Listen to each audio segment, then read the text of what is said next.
Hello, you daring souls, and welcome to the Mixed Up Mystics podcast. This is a show that offers a remix of Christianity straight from the bedazzled buckle of the American Bible Belt.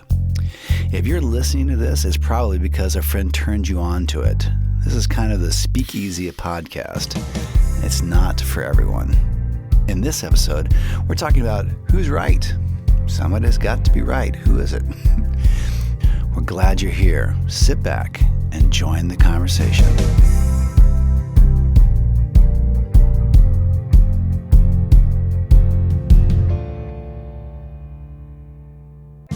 This podcast is a presentation of Pioneer Dream, celebrating 30 years of moving stories for our corporate, nonprofit, and entertainment partners.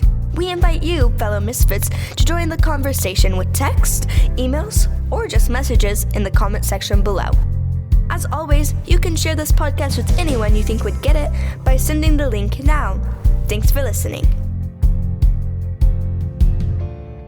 Well, friends, you have made it back to the podcast you can tell no one about. In fact, you don't even have to really listen to this podcast. This is the podcast in which we talk about and discuss spiritual issues of which we are completely and absolutely unqualified to speak on. Especially this week. I feel especially unqualified this week to talk about things like I this. am Jay Webster. This is my co-conspirator and wife, Ann Jeanette. Hello. And we are thrilled to be back here with you again.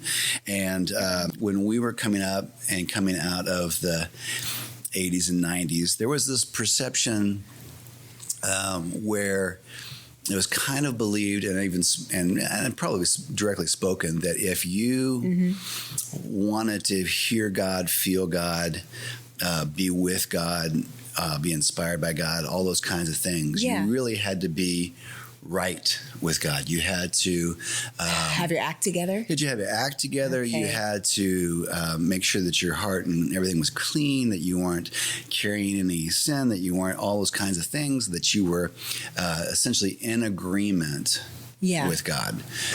Okay. Right. And then that got very confusing for us because people mess up.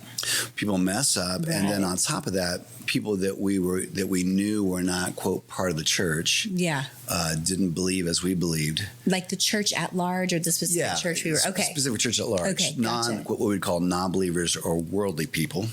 Okay. All of a sudden, start showing them they would have tremendous mojo. Yeah. And the inspiration that they were carrying was a divine inspiration. Sure, like in music or artists. I can remember, when Elton John would come out, and so especially when he had done all the music for Lion King. When he came out, or not when he came out, because that was much earlier. Yeah, right. It was like that was several albums ago. No, but like the Lion King thing came out, and there was so mojo on all that stuff, and it was undeniable. And you're thinking, how does a person who, as far as we knew, didn't have any connection to God, wasn't a Christian, quote unquote, the way it was viewed at that time, right? Yeah, and yet he still had this. He was still putting out stuff that God's hand was on, had mojo to it. And there are tons of artists that, Paul Simon, I don't know that he's ever, he's a very spiritual person, but I don't think would define himself as a Christian per se. Right.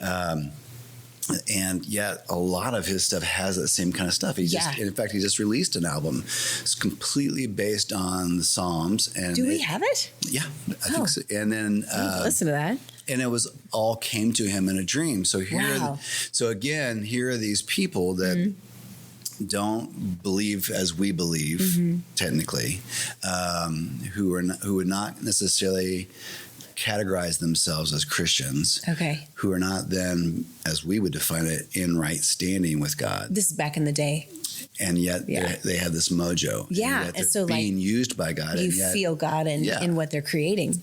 Yeah. So that brings me to this place that I was probably about 3 or 4 weeks ago. And for those who don't know, we're in an election year. And what? Oh my God. I would need to do some research. That has caused many people to step up their social media game. Oh, that's super fun when everybody just gets, let's get fired up. Let's get fired up. Yeah. Woo. So several of our friends are outspoken on on both sides. Yeah. And, it's very confusing on our Facebook feed. It is. Wow. And, and so for most of our friends, we're either way too conservative or way too liberal, and we're just stuck in the middle with you. And the funny thing is, we don't even really talk about this stuff with people. No, they just think they can guess. So I'm flipping through the socials and I'm scrolling, as the kids would say, and I see somebody that I know that defines himself or professes to be a Christian, and then I'm looking at the post that they made. Okay. And I'm thinking to myself out loud in my inner monologue. Can your inner monologue be out loud?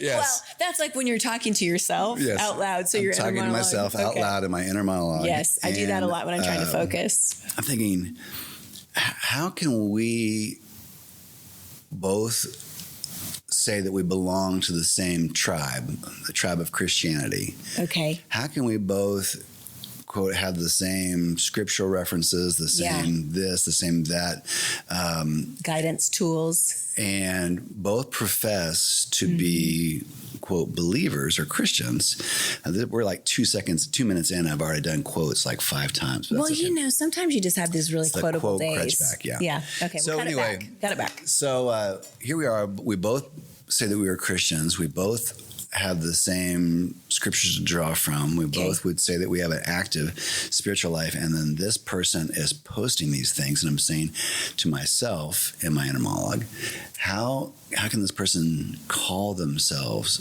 a Christian? Yeah. And then this thing went off inside of me, like a voice, and it was kind of like, isn't it amazing? Because I already know I am wrong about a lot of things. And I have been wrong in my life about a lot of things. Well, it's nice of you to admit it here. Yeah. I appreciate that. Don't check the track record. Okay.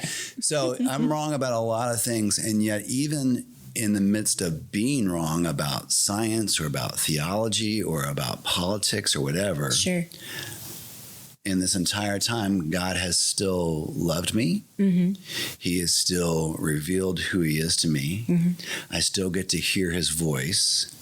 He still allows me to feel some form of his affection for me. Mm-hmm.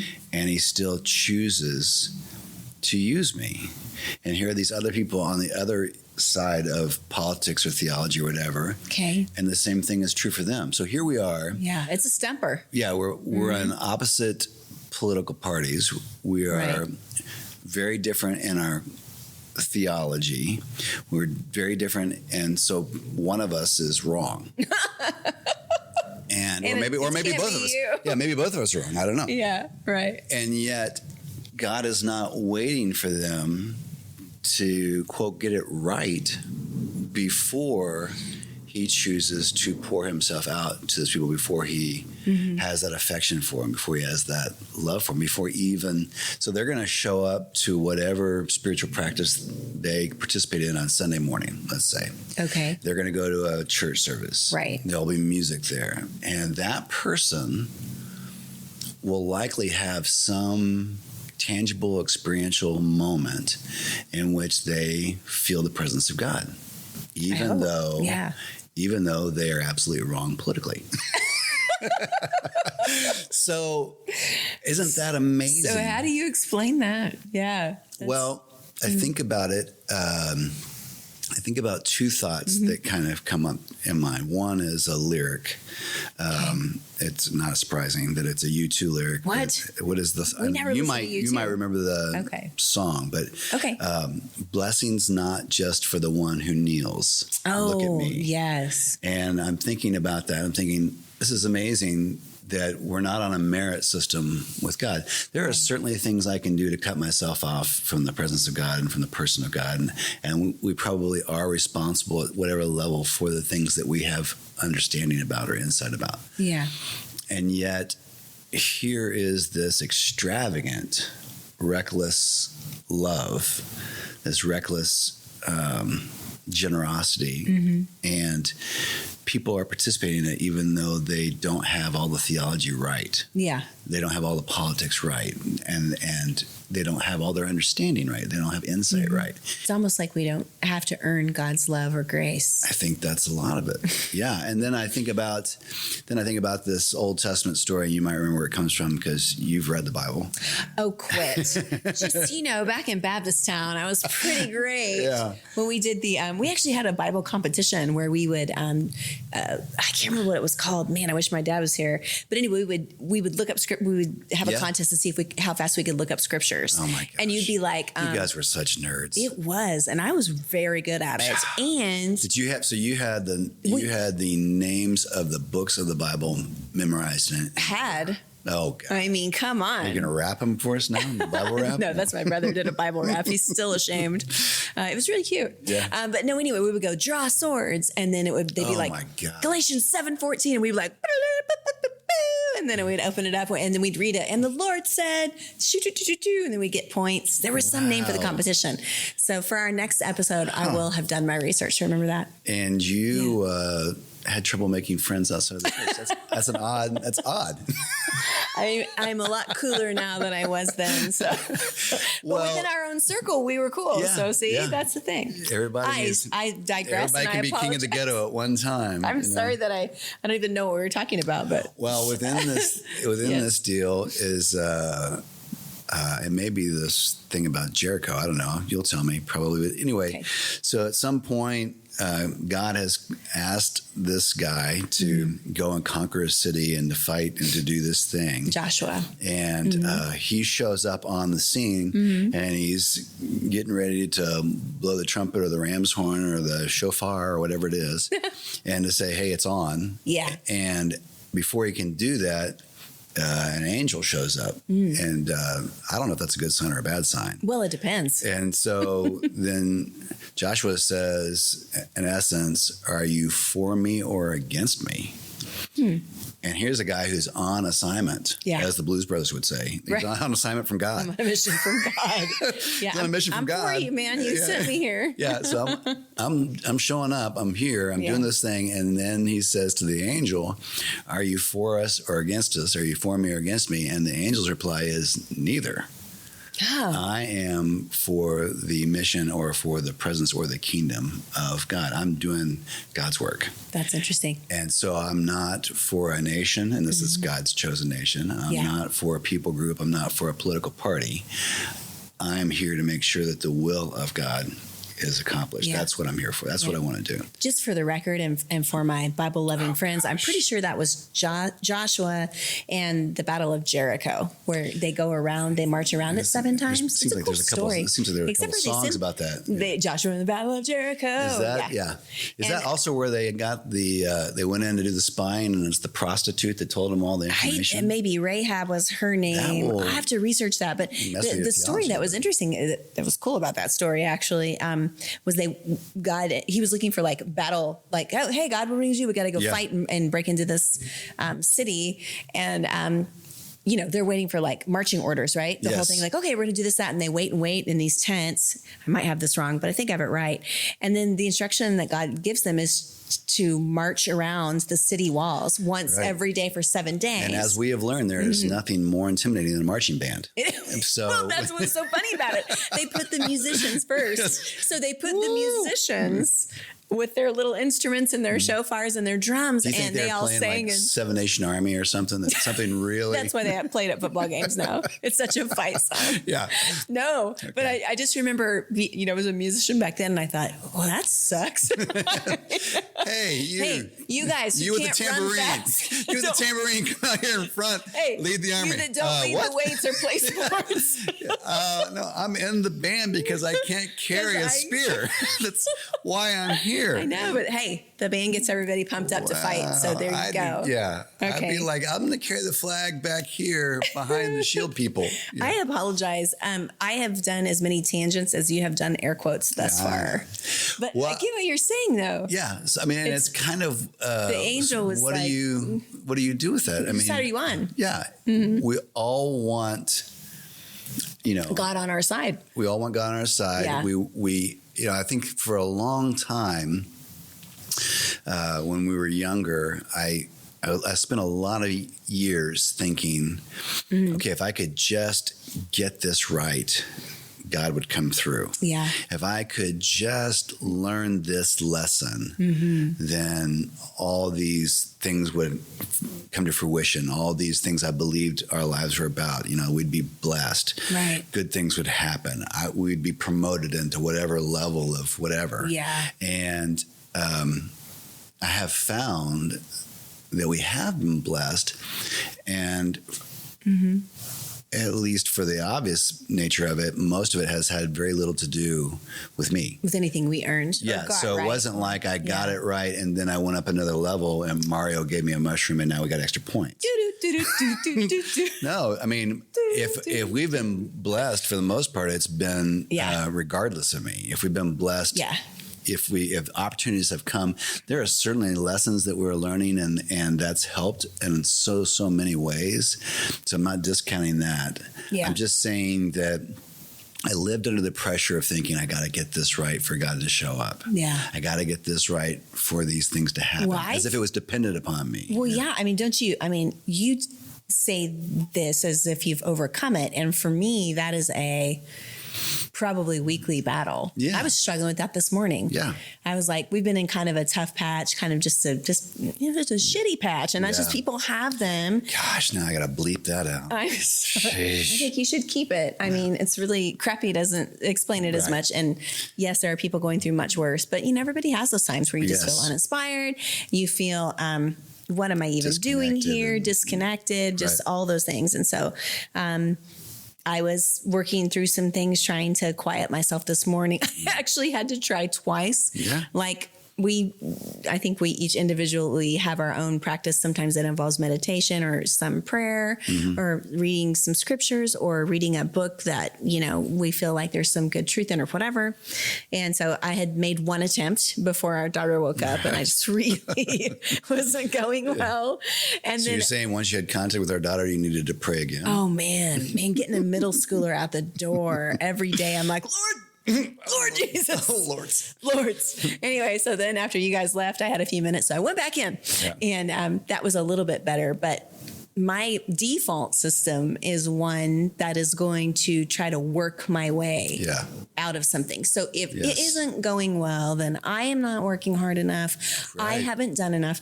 I haven't been productive enough. And I need to be doing more for humanity and God or whatever. That's my default. I think a lot of it is trying to prove to God, like, hey, I'm really trying here, that I'm ready. I'm ready for what you are asking me to do. I'm ready for what you are wanting to say. Yeah. I'm ready.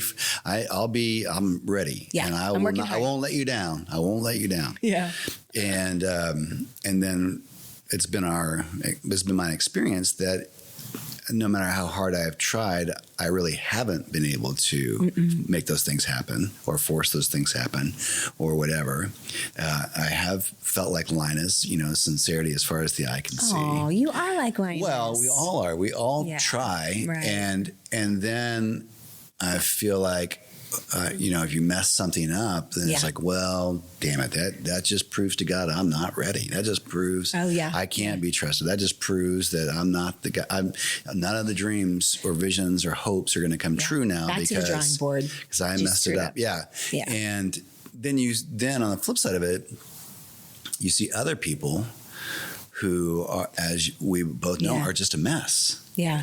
And good things are happening for them. Oh, dude. And they're being to be used. Skating through. I'm like, can you see the work I'm doing over here for the poor? 100 years ago, we were in much more contact with people from church life, church culture. So whether they were musicians, or whether there was a comedian that we hired to come in, who was a legitimately funny guy, not like funny for a Christian guy, but he was funny. He was actually funny. Yeah, he was really, really funny. And so we booked him to come in and all this stuff. And then it was on my responsibility to take him back to the airport actually that night after the performance. Oh man. Yeah. This is going way back. Okay. So here he is. He does like an hour-long set and people are crying because because it's so funny. Yeah. And it's also it's kind of interlaced with certain truths. And you're like, dude, that's me, you know, whatever. Yeah. And it's kind of poking fun at the whole Christian culture thing. And you're thinking, this is so spot on. Yeah. But there was some truth in it. Yeah. And then the gig is over and I've got to get him back to the airport so he could jump in the car. And then this guy couldn't have been more of an ass.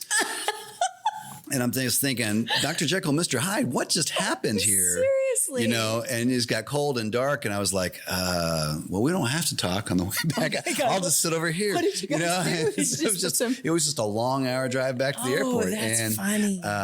So I'm thinking, here's this guy, he's got this mojo, he's got this ability, he's doing good stuff. Yeah. Things are going well for him, and but he's not performing in order to get that thing from God. Yeah.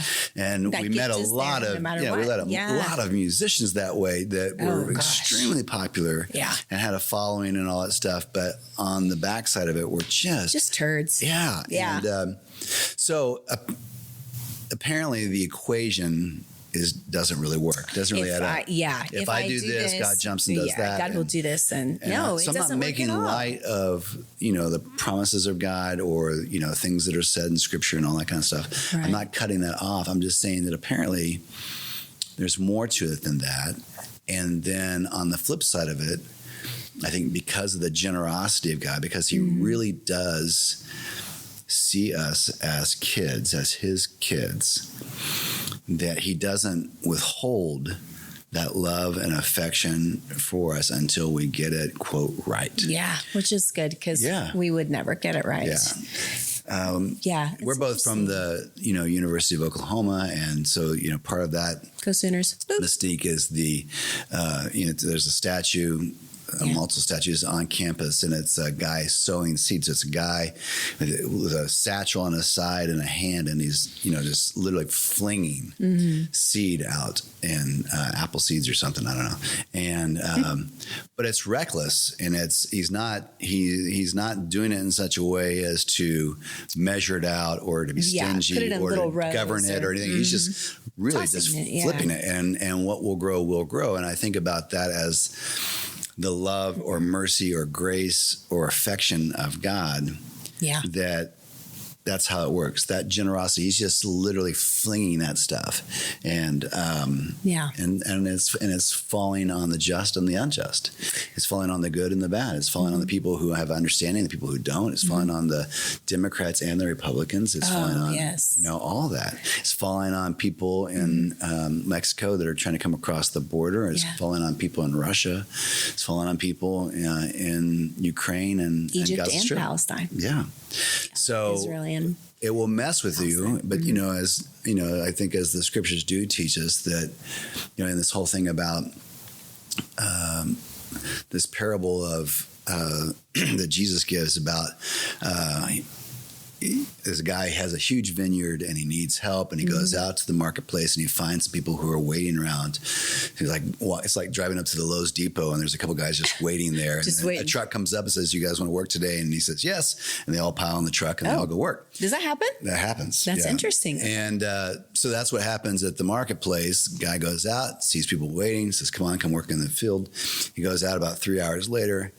There's more people standing around. He says, "You guys should come work in the field too." Yeah. And then he does all that. And then finally he goes back out at like 5 o'clock in the afternoon. It's like an hour's worth of work still to be done. Still guys standing around. So what have you been doing all day? He says, "We've been waiting for someone to give us work." Yeah. So I come out and they all go out and they all do the work. And then the landowner tells the foreman, "Okay, I want you to pay everybody, but I want you to pay the guys that I hired at 5 o'clock in the afternoon. I want you to pay them first."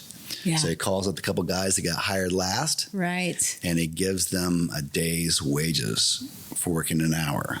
And then he hires the guys that came, or he comes to the guys that were hired at 3 and the guys that were hired at noon and on and on and on. Yeah. And finally, the guys that got hired at the beginning of the day come up and they're pissed. Yeah. They're like, why am I getting paid the same amount as the guy that got hired at 5? Yeah.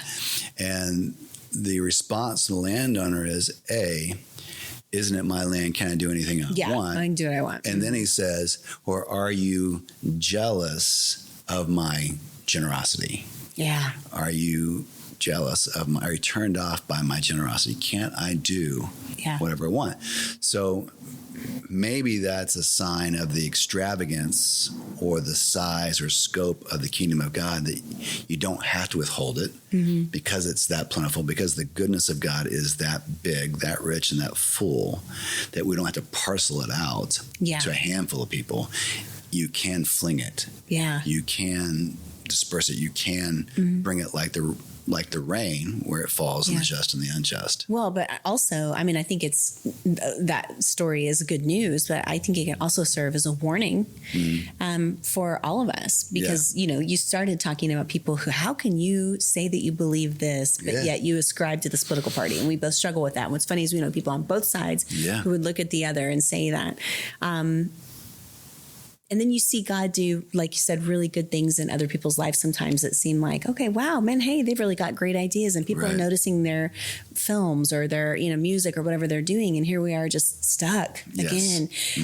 And God's saying, I can do what I want in my timing, and not to be jealous of when that good seed is scattered onto somebody else. I mean, I struggle with that. And for us, it's not about money. Yeah. It's, and really even notoriety. It's about feeling like we're being useful. Yes. Like Thomas the Train for useful little engines. Yep. And so for me, I have to remind myself in every area of my life that working harder and being more productive is not going to earn that generosity. Right. And I don't know why I default to that. It makes me sound awesome, like I'm such a worker. No, it's actually kind of exhausting. No, but it's also, it's the thing we can do. And then I think there's part of it where we're trying to prove to God, we're still out here, we're doing stuff, that we're dependable, that we're available, that we're trying to increase our own credibility with God. Yes. Well, we started working at 8 a.m. unlike the slackers who got picked up at 5 or 6. We're there at 8 a.m. Working our asses off since 8 a.m. We're there at 8 a.m. and happy to be working, and want to prove to them that we're happy workers and we can do it. And then I would have been the one that was likely pissed off at somebody at 5 or 6. But then another part of me would have been like, all right, let's go hang out. Well, you and I think the difference of it is that, we like the work. Yeah. We want to do the work. Yeah. When the truck doesn't drive by, it's a bummer. But it's hard for us in our justice system to think about the person whose views are different than ours. Somehow still being blessed and loved by God. But that's what he says. He says mercy triumphs over judgment and justice. God prefers to spread his love and generosity on everybody. Well, and as humans, we want rights as rights. Yeah. What are we going to do when we find out or discover we were wrong? I mean, golly, I think about, who I am now, what my understanding is now, what my insights are now at 35. Versus, that's funny. It's going to round to 35. Yeah. Versus what it was at 20. So at 20, I had a certain level of spiritual understanding. I had a certain level of political understanding. I had a certain level of scientific understanding. Right. And now that I am older than all that, my understanding has, I think, increased significantly. And I'm aware that I was wrong about a lot of things. Yeah. And that enables you, me, and I think you as well, to feel like some of the positions that we maybe have now on certain things, like, heck, man, in 10 years, I could end up being wrong about this too. Right.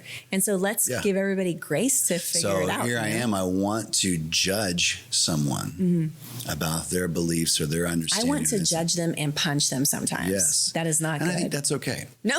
No, it's not okay. No, okay.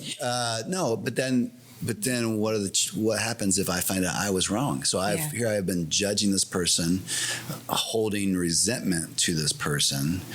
And often the resentment we hold is not what people believe different from us. It's how they present it and how antagonistic they are about it. So true. But in the meanwhile, if God is loving them, if God is pouring himself out into them and on them and keeping them alive and allowing them to prosper and do all those kinds of things, then who am I to hold resentment to them in that way, or to believe that somehow that God doesn't appreciate or love them, or whatever. I think probably the only thing that we could try to do to combat those feelings that we have, which are normal human feelings. I mean,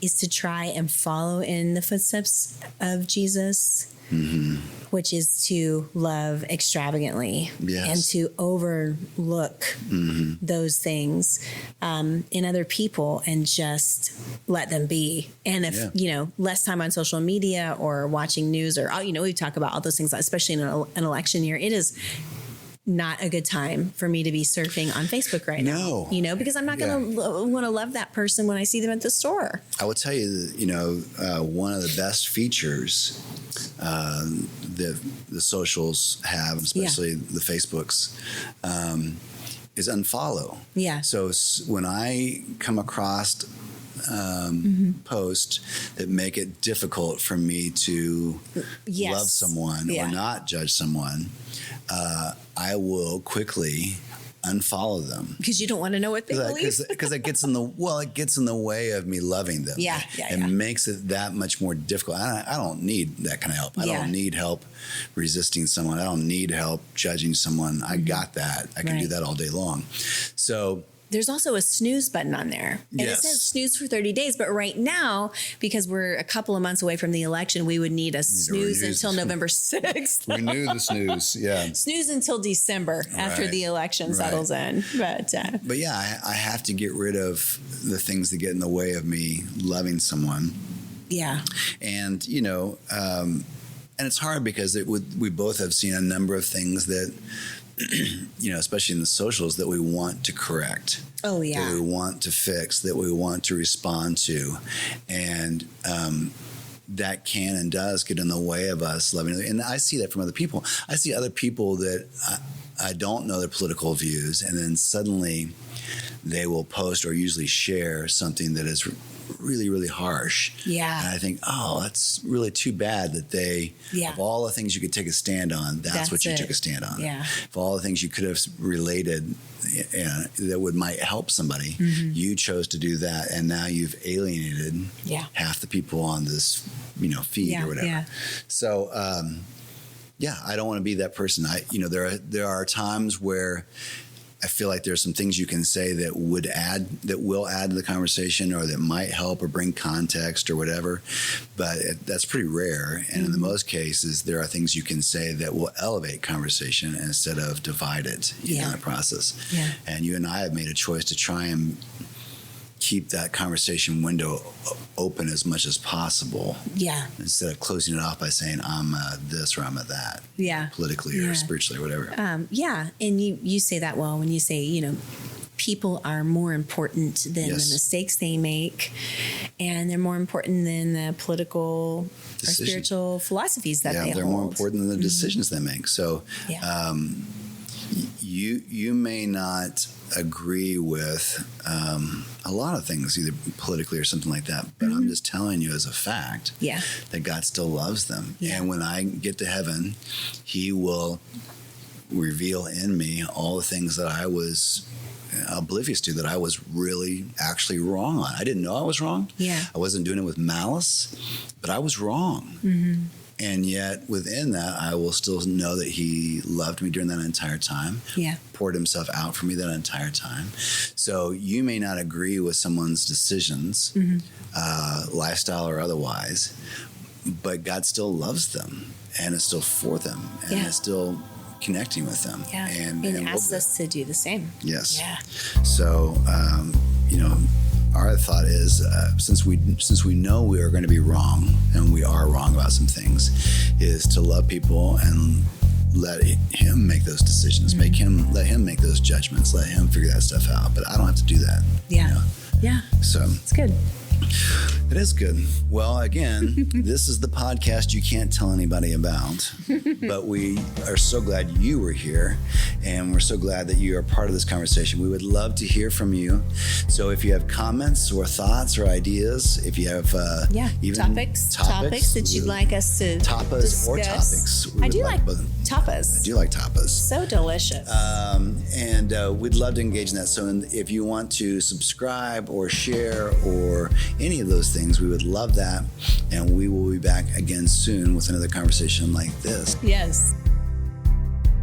Thanks for listening. If you enjoyed this podcast, share it with a friend. And check out Pioneer Dream's other podcast, Dreamer's Life, a conversation about living intentionally, and Got a Minute, a podcast that pairs short humor columns with original music.